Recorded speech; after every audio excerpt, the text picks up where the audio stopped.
Asalaamu calaykum waraxmatullaahi wabarakaatu. Goormaa si hada loo akhriyaa af Jarmalka kha? Xarfahan a, o, u marka ay ka hormaraan siha waxa inta badan af Jarmalka loo akhriyaa kha. Intan wixii ka soo hadhana sha baa loo akhriyaa.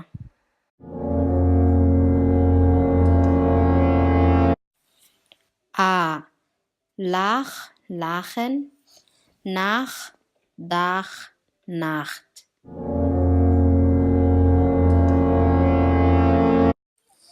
Laakiin marka siha ay soo dhex gasho a iyo s ama a umlaut iyo s waxa loo akhriyaa ka, sida axe, next, wachstum.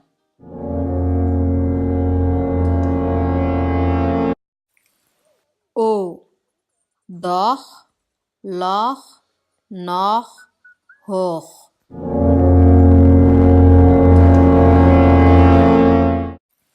U, tuch, buch, auch.